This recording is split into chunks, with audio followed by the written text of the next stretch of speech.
नमस्कार। Breaking news में बड़ी खबर आपको बता दें कि इस बार होली और रमजान एक साथ पड़ने पर बिहार प्रशासन भी अलर्ट मोड पर आ गई है। आपको बता दें कि डीजीपी विनय कुमार ने यह ऐलान कर दिया है। अधिकारियों के साथ उन्होंने एक बैठक की जिसमें उन्होंने ये ऐलान किया कि सभी जिलों में ज्यादा पुलिस बल तैनात किया जाए, साथ ही साथ जो संवेदनशील इलाके हैं वहां पर ज्यादा ध्यान दिया जाए और कोई भी अगर ऐसी कोई खबर आती है हिंसा की तो वहां तुरंत कार्रवाई की जाए, ये पुलिस की जिम्मेदारी होगी। तो इसी पे ज्यादा अपडेट के साथ मेरे साथ मौजूद है मेरे सहयोगी हर्ष भारद्वाज। तो सर, क्या है ये पूरी खबर? डीजीपी विनय कुमार ने एक बार फिर से ऐलान कर दिया है कि सेंसिटिव इलाकों पर ज्यादा इस बार होली पर ध्यान दिया जाए। बिल्कुल, देखिए 30,000 पुलिस कर्मियों की तैनाती कर दी गई है जिसका ऐलान किया गया है और आज ये तैनाती हो गई है और कल आपको अलग अलग जिलों में पुलिसकर्मी तैनात दिखेंगे क्योंकि 30,000 की संख्या कम नहीं होती है। हुड़दंगियों पर जहां पुलिस डंडे बरसाएगी वहीं पर ये कहा जा रहा है कि अगर किसी ने हुड़दंग काटने की कोशिश की तो कहीं ना कहीं आगे आने वाले समय में उसकी संपत्ति की कुर्की हो सकती है और आगे आने वाले समय में क्या पता एनकाउंटर की तस्वीर भी देखने को मिले, क्योंकि कहीं ना कहीं उत्तर प्रदेश वाला फॉर्मूला बिहार के अंदर इस वक्त देखने को मिल रहा है। क्योंकि उत्तर प्रदेश में हमने देखा है कि किस तरीके से हुड़दंगियों पर डंडे बरसे हैं, क्योंकि त्योहारों के दौरान किस तरीके से हुड़दंग काटने की कोशिश की जाती है कुछ कट्टरपंथियों की तरफ से, वैसा ही बिहार में तस्वीर न आए उससे पहले ही ऐलान कर दिया गया है। हालांकि इससे पहले गृह विभाग संभाल रहे बिहार के गृह मंत्री सम्राट चौधरी की तरफ से ये ऐलान किया गया था कि किसी को बख्शा नहीं जाएगा अगर बिहार की चीजों को वो अव्यवस्थित करने की कोशिश करेगा। लेकिन इस बीच डीजीपी विनय कुमार जिस तरीके से लगातार सामने आ रहे हैं, कल भी हमने खबर बताई थी एनकाउंटर्स को लेकर किस तरीके से, हालांकि वो पॉलिटिक्स को लेकर थी, लेकिन डीजीपी विनय कुमार की तरफ से जो आंकड़ा दिया गया था वो भी हमने अपने दर्शकों को दिखाया था। लेकिन ये बहुत अच्छी बात है कि जब होली का त्योहार है या फिर हम देखते हैं कि अपराधियों को लेकर डीजीपी विनय कुमार लगातार प्रेस कॉन्फ्रेंस कर रहे हैं या फिर मीडिया के सामने आकर पूरा डाटा दे रहे हैं, तो कहीं ना कहीं ये लगता है कि पूरी तरीके से सरकार अलर्ट मोड पर है, पूरी तरीके से पुलिस अलर्ट मोड पर है और सरकार ये समझ रही है कि अब कैसे बिहार को व्यवस्थित करना है ताकि आगे आने वाले समय में बिहार की छवि देश में खराब ना हो, बिहार की छवि दुनिया में खराब ना हो। क्योंकि देखिए बिहार की छवि सिर्फ देश में नहीं, लालू के कार्यकाल में दुनिया में खराब हुई थी और बिहार को जंगलराज के तौर पर जाना जाने लगा था। लालू यादव के कई इंटरव्यूज आपने देखे होंगे, हालांकि अभी भी वो हैं। जिस तरीके से ब्रिटेन से पत्रकार इंटरव्यू लेने आते थे लालू यादव का और तमाम लालू यादव उनके जवाब उसी अंदाज में देते थे और बताते थे कि बिहार में जंगल राज है, यानी वो अपनी दबंगई वाली छवि दिखाने की कोशिश करते थे जिससे दुनिया में बिहार की छवि बदनाम हुई थी। लेकिन नीतीश सरकार जब 2005 के बाद आई तो हमने देखा कि धीरे धीरे छवि बदली। आपराधिक मुद्दों पर नीतीश कुमार ने लालू यादव पर हमला तो बोला, लेकिन आपराधिक मुद्दों को हल करने की कोशिश भी की गई। हालांकि हम लगातार ये कहते हैं कि हम ये नहीं कह रहे हैं कि आपराधिक छवि बिहार की पूरी तरीके से खत्म हो गई है, अभी भी अपराध है बिहार में और सरकार से सवाल पूछा जाना चाहिए कि बिहार अपराध मुक्त कब बनेगा, वो लगातार हम पूछते हैं। लेकिन इतना जरूर है कि जो छवि दुनिया में बिहार को लेकर थी कि बिहार में जंगल राज है, बिहार में आप 5 बजे के बाद कदम नहीं रख सकते, लूटपाट आपके साथ हो जाएगी या फिर आपकी बच्चियों का अपहरण हो जाएगा, ऐसी छवि जो बिहार की थी अब वो छवि बिहार की नहीं रही है। इसके साथ ही डीजीपी विनय कुमार ने यह भी ऐलान किया कि जिस पर अगर शक हो रहा है कि ये कुछ गलत कर सकता है या फिर कोई हिंसा की घटना को अंजाम दे सकता है उसको भी गिरफ्तार किया जा रहा है, साथ ही साथ उससे दंड भी लिया जा रहा है। ऐसे कई अपराधियों से वसूली की गई है। मनोबल बढ़ाने की लोगों की कोशिश इस वक्त विनय कुमार कर रहे हैं। क्यों?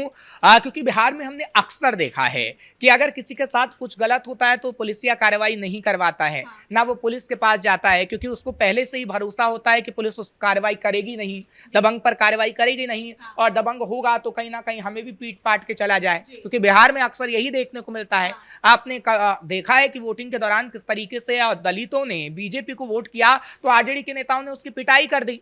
तो ऐसी तस्वीर जब सामने आएंगी तो कहीं ना कहीं ये सवाल तो उठेगा कि आखिर वो जो व्यक्ति उस इलाके में है उसके साथ गलत हो रहा है तो पुलिसिया कार्रवाई कैसे करेगा जब नेता ही उसकी आकर पिटाई कर देंगे। तो डीजीपी विनय कुमार एक मनोबल बढ़ाने का कोशिश कर रहे हैं और ये बता रहे हैं कि कहीं ना कहीं आपको आगे आना होगा, तमाम लोगों को जिनके साथ गलत होगा। या फिर हम देखेंगे कि होली के त्योहार में उपद्रव मचाने की कोशिश कुछ लोग करते हैं, ज्यादातर महिलाओं के साथ ऐसी चीजें होती हैं क्योंकि महिलाओं के साथ अपराध बढ़ता है, ऐसे त्योहारों में छेड़खानी होती है। इसकी तस्वीर हमने कई बार देखी है और उसी को रोकने के लिए विनय कुमार ने इशारा किया है कि अगर आपके साथ कुछ भी ऐसा कृत्य होता है तो आप तुरंत पुलिस के पास आइए, पुलिस आपकी सहायता के लिए है।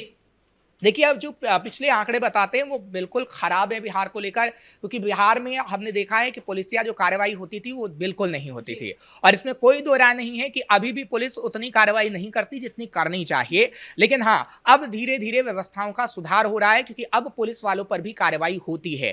पहले क्या होता था कि नेताजी की आपने जी हजूरी कर दी, आपकी नौकरी लग जाती थी, और उसके बाद नेताजी जो कहें आप वही करेंगे। आम जनता कहेगी अगर मेरे साथ गलत कृत्य हुआ है तो आप कोई कार्रवाई नहीं करेंगे। ये छवि पहले से रही है और पुलिसिया कार्रवाई बहुत धीमी रही है।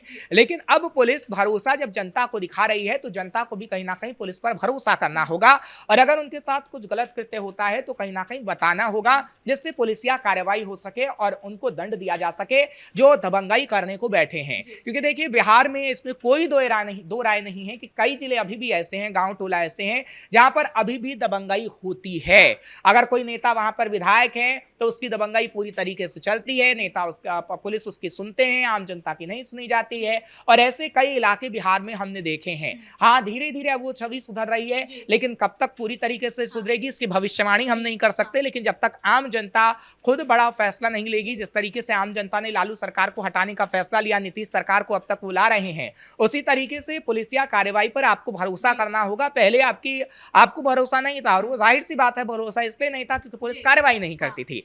लेकिन डीजीपी विनय कुमार जिस तरीके से भरोसा दिला रहे हैं, आप भरोसा करिए, और आपके साथ कुछ गलत हो रहा है तो आप थाने जाइए। वाकई जो डीजीपी विनय कुमार ने ये जो पहल शुरू की है, हालांकि बिहार में पहले भी हमने देखा है कि पुलिस अलर्ट होती थी, लेकिन इस कदर नहीं होती थी जितना आज हुआ है। 30,000 की जो संख्या है वो वाकई कम नहीं है, और ये बताता है कि प्रशासन चाहता है कि इस बार किसी भी प्रकार की गड़बड़ी बिहार में देखने को ना मिले। बिल्कुल, देखिए, पिछली होली में आपने सीमांचल की तस्वीर देखी, कैसी तस्वीरें सामने आई, क्योंकि सीमांचल में काफी ज्यादा संख्या मुसलमानों की है। और बात अगर हिंदुओं की करें तो हिंदुओं की कम संख्या है। लेकिन जब हिंदू होली मनाने निकले थे तो किस तरीके से हुड़दंग काटा गया था, और कुछ लोगों की ही गिरफ्तारी हो पाई थी। लेकिन अब पुलिस भरोसा दिला रही है कि चाहे फिर सीमांचल का इलाका हो या फिर अलग अलग इलाके हों, वहां पर अगर आपके साथ गलत कृत्य हो रहा है तो आप आइए, पुलिस में रिपोर्ट दर्ज करवाइए। क्योंकि देखिए, अभी भी लोगों में शंका होती है कि अगर हम पुलिस के पास जाएंगे तो पुलिसिया कार्रवाई में फंस जाएंगे, हमें कोर्ट के चक्कर काटने पड़ेंगे, इसलिए वो पुलिसिया कार्रवाई से डरते नजर आते हैं। ऐसा बिल्कुल नहीं होना चाहिए, ये डीजीपी विनय कुमार की तरफ से कहा गया है।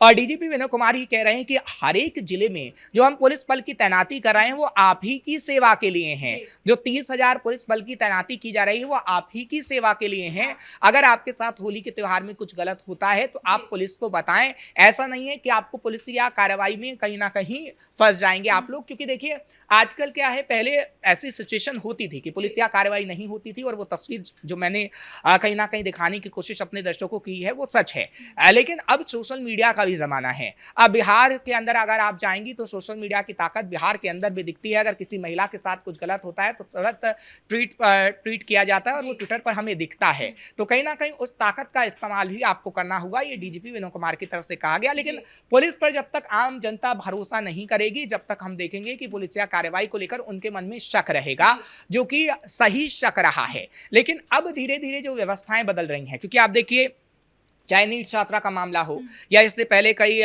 शराब माफियाओं का मामला हो, उसमें पुलिस की मिली भगत सामने आई है तो पुलिस वालों को सस्पेंड किया गया है। और नीट छात्रा मामले में भी देखिए, सीबीआई ने पुलिस को अलग अलग बैठाकर पूछताछ की। हालांकि सूत्रों के हवाले से खबर आई कि अलग अलग जो पुलिस से पूछताछ की गई है उनके बयान मैच नहीं कर रहे हैं। हालांकि कोर्ट के अंदर सीबीआई को ने जो बताया है उसको लेकर आगे आने वाले समय में सुनवाई होगी होली के बाद, तब पता लगेगा कि पुलिसिया कार्रवाई कितनी सही हुई थी, कितनी नहीं हुई थी।